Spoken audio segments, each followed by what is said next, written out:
नहमदुहु व नुसल्ली अला रसूलिल करीम अम्मा बाद फ़ऊज़ बिल्लाहि मिनश्शैतानिर रजीम बिस्मिल्लाहिर्रहमानिर्रहीम। आज अक़वाम मुत्तहिदा में पेश की जाने वाली करारदाद और कसीर कौमों की तरफ से, ममालिक की तरफ से एक्सेप्ट की जाने वाली करारदाद मुसलमानों के मौक़िफ़ की तायीद करती है, जिसमें एक्सेप्ट किया गया कि ये सिर्फ़ जंग ही नहीं है, ये एक तरह से एक नस्ल कशी भी है जो इसराइल 1948 से जारी रखे हुए है। वो सिर्फ़ फ़लस्तीन पे कब्ज़ा नहीं चाहता, वो चाहता है कि फ़लस्तीनी मुसलमानों को, फ़लस्तीन के रहने वालों को, वहाँ पे बसने वालों को, पुरअमन शहरियों को और निहत्ते शहरियों को ना सिर्फ कत्लेआम कर दिया जाए, बल्कि इनके बच्चे, बूढ़े, जवानों को कत्ल कर दिया जाए, ताकि कोई भी उनके मुकाबले में ना आ सके, कोई भी अपने मौक़िफ़ और अपनी ज़मीन की हिफाजत के लिए मज़बूत कदम ना उठा सके। इस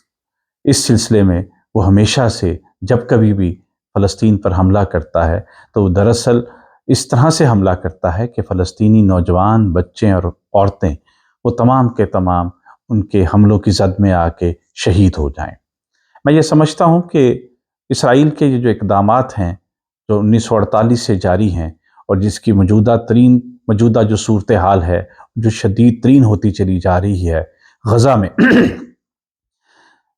ये एक तसलसल है,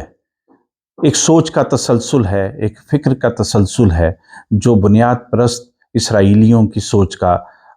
आयनादार है, जो चाहते हैं ग्रेटर इसराइल को, जो चाहते हैं उम्मत मुसलमान को ख़त्म करने को, जो चाहते हैं कि वो अपने ख्वाबों के उस शहर में चले जाएं जहाँ से उनको निकाला गया, इन फितना परवरों को निकाला गया। वो चाहते हैं कि मुसलमानों के जितने भी मुक़द्दसात हैं, जिनमें मक्का और मदीना मुनव्वरा है, खैबर की बस्ती है, वहाँ दोबारा अपना तसल्लुत कायम किया जाए। मेरे नज़दीक ये सिर्फ़ फ़लस्तीन की जंग नहीं है, फ़लस्तीन के मुसलमानों की जंग नहीं है, ये उम्मत मुसलमा की जंग है और उम्मत मुसलमा को यहाँ एक होने की ज़रूरत है। हम सब जानते हैं कि रसूलुल्लाह सल्लल्लाहु अलैहि वसल्लम ने फरमाया कि मोमिनीन की मिसाल ऐसे है जैसे एक बदन। जब कोई जिस्म का एक हिस्सा तकलीफ़ में आता है तो बाकी तमाम बदन भी दुखने लगता है, वो इस तकलीफ़ को महसूस करता है,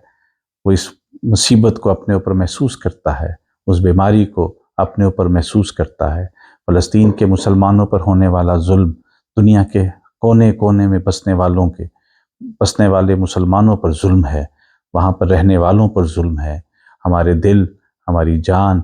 ना सिर्फ फ़लस्तीन के मुसलमानों के साथ धड़कते हैं, उनके साथ जुड़े हुए हैं, बल्कि जहाँ कहीं भी मुसलमान कमज़ोर है, हम एक जान होकर उनके साथ हैं। इस वक्त अक़वाम आलम को ये बावर कराने की ज़रूरत है कि इसराइल का जो इंदिया है वो उनके सामने आए, वो ये बताया जाए कि वो किस तरह से ह्यूमन राइट्स की वायलेशन करता है, किस तरह बच्चों के, औरतों के हकूक़ को सल्ब करता है, बूढ़ों के अमराज को और उनके इलाज मुआवजा की सहूलियात को सल्ब करता है, किस तरह से इसराइली फ़लस्तीनियों पर, निहत्ते फ़लस्तीनियों पर जुल्म करते हैं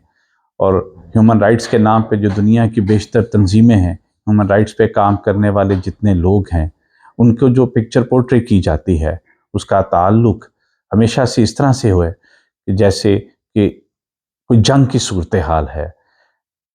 और ये एहसास ख़त्म किया जा रहा है कि इसराइल जो है ये बुनियादी तौर पे एक कब्ज़ा है। यहाँ पर रहने के लिए कुछ अरसे के लिए ये लोग आए और इन्होंने 1948 में अपनी इंडिपेंडेंट रियासत का ऐलान कर दिया